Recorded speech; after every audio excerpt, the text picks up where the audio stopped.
What does ego mean?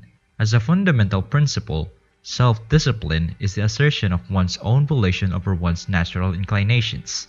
The definition of a disciplined person is someone who does things exactly when they should be done. It involves keeping your commitments and staying loyal to your values. The term self-control may be used as a synonym. In today's video, I'll show you how to develop unbreakable self-discipline by following 5 simple principles that you can put into action as soon as the video concludes. The recommendations here aren't simply quotations or snowflake advice that won't have any real influence on your life. They're real advice that may genuinely alter your life if you use it correctly. As a result, I've divided these principles into 7 separate portions, each of which has a timestamp in the description and a pinned remark. The first part is why self-discipline is critical, and this is just a basic overview. The second part is how to cultivate self-control, and tip number 1, disincentives should be eliminated. The third part is tip number 2, don't wait until the proper moment. And the fourth part is tip number 3, identify attainable objectives and work toward them. The fifth part is tip number 4, make plans for the long haul. The sixth part is tip number 5, establish a regular schedule that is conducive to success. The 21-90 rule is the last piece of the puzzle. Be sure to give this video a thumbs up, subscribe if you haven't already so you don't miss any of our uploads before we get going. There you have it. So, why is self-discipline so crucial?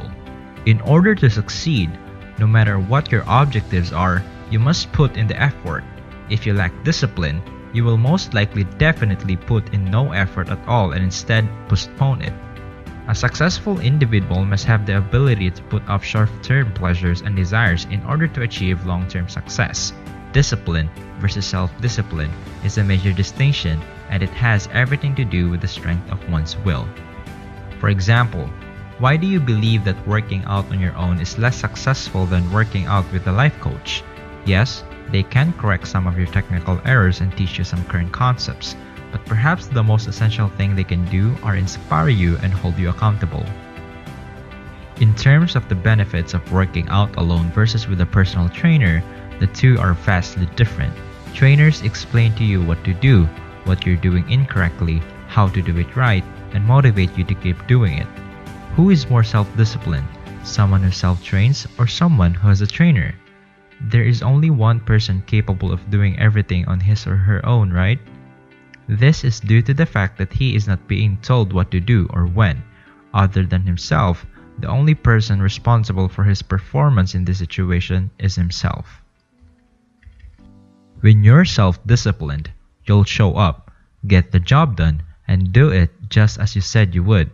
Having healthy habits is important for behavior change interventions because they are more likely to stay in place when they happen on their own. It's possible you've come to the conclusion that you lack self-control. Because you're lucky, you can learn to do this. It implies that even if you're starting from scratch, you can learn and master it. As I demonstrate in this video, you too can learn the discipline you need to achieve your objectives and live a healthy life.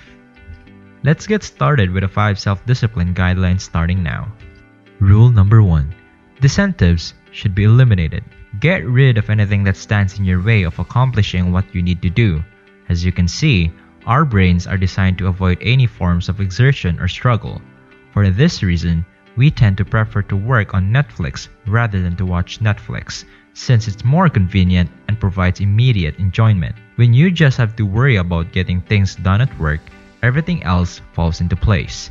In this situation, you may choose to discontinue your Netflix account. This may be used for a multitude of things. Are you compelled to go visit your Instagram account? Delete the app from your phone completely. Now, I realize this is a little extreme, and that's okay. If you don't want to get rid of your social networking applications and your television, there's another option for you. Procrastination should be made difficult.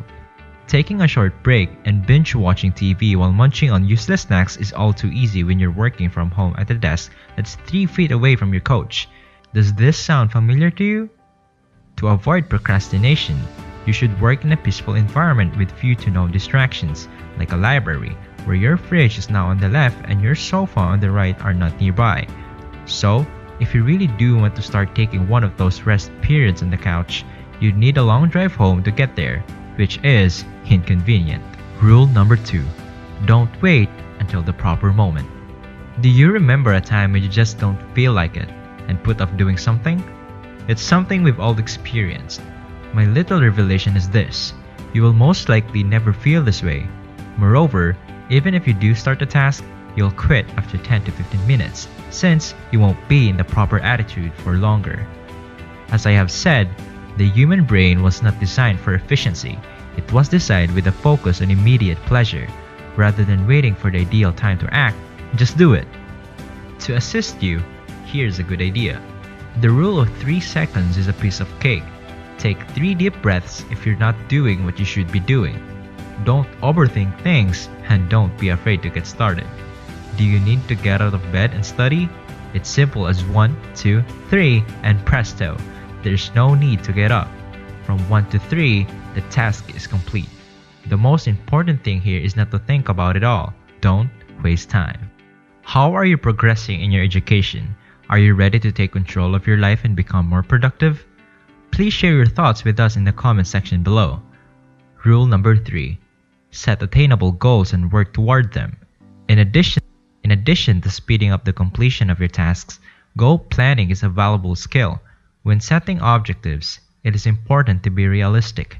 If you know precisely the methods to attain your objective, the goal is too modest, says a prominent industrialist. Study after study shows that precise, difficult objectives lead to greater task performance than do your best goals or even no objectives at all.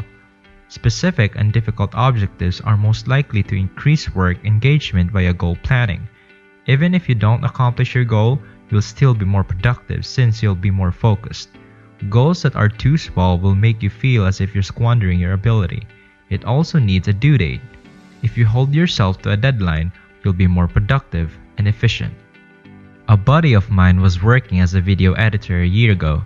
He spent a long time putting this together since it was a really difficult task for him. The video was directed and edited by him.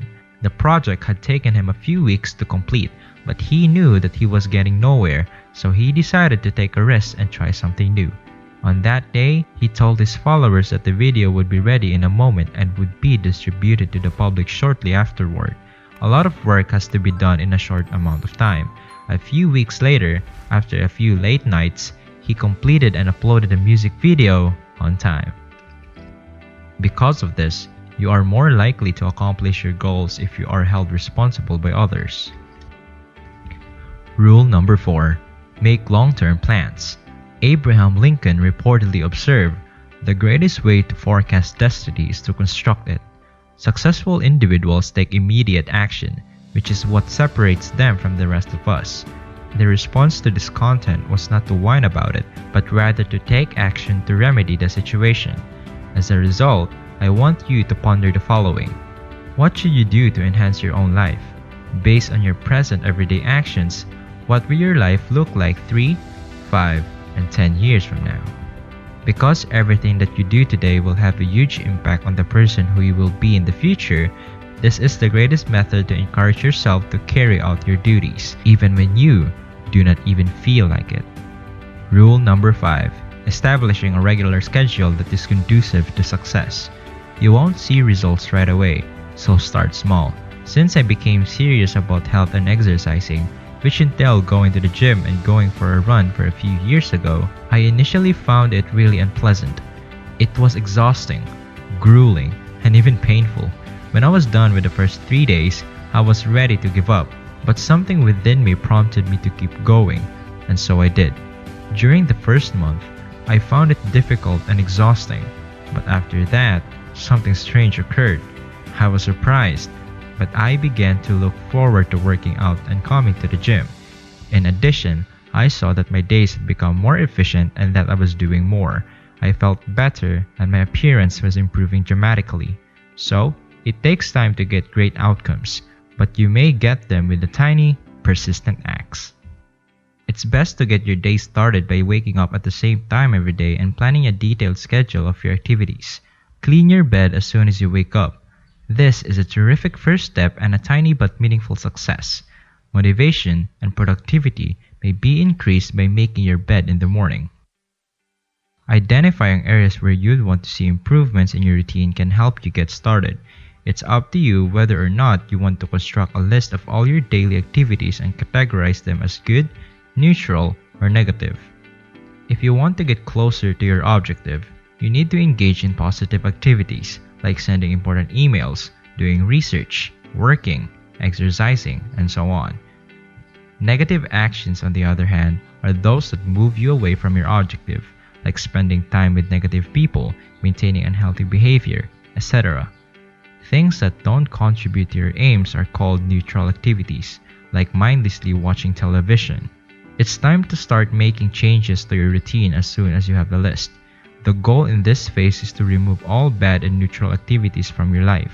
If that's not an option for you, consider asking yourself, how can I change negative and neutral activities into positive ones? For example, if you're stopped in traffic, you might listen to music or audio. The 2190 rule. For a behavior to become ingrained, it takes 66 days, and for it to become habitual, it takes 90 days. While it's possible to get anything habitual in 21 days, it's far more likely to stick if you stick with it for an additional 68 of the time. Moreover, if you do the same thing for 90 days, it will become a habit and a part of your daily routine. Anything that alters your daily routine and enhances your quality of life might be the object of your desire. Meditation, a cold shower, or 30 minutes of exercise each day are just a few of the ways you might improve your health. The question is whether or not this regulation is effective. According to research by Philippa Lally released in 2009, things aren't as cut and dried as they seem. In this study, 96 people attempted to create a new habit, and it took anything from 18 to 254 days for them to achieve their goal. These findings are a bit of a mystery to me. So, how long does it normally take to do this task? Ultimately, it's up to you. You should be able to complete the course in less than 30 days, but there are a number of variables to consider. This, however, does not exclude the use of the 2190 rule. However, this doesn't imply that you should just keep doing the same thing every day. Every day, remind yourself to strengthen your resolve by forcing yourself to do things that you don't want to. It takes hard work and discipline to get to the top, and only those who put in the effort will succeed. This concludes today's video. Give it a thumbs up if you like it, and tell a friend about it if you think they'd benefit from what you've learned. To conclude this episode, I'd like to thank you for tuning in and hope to see you in the next one.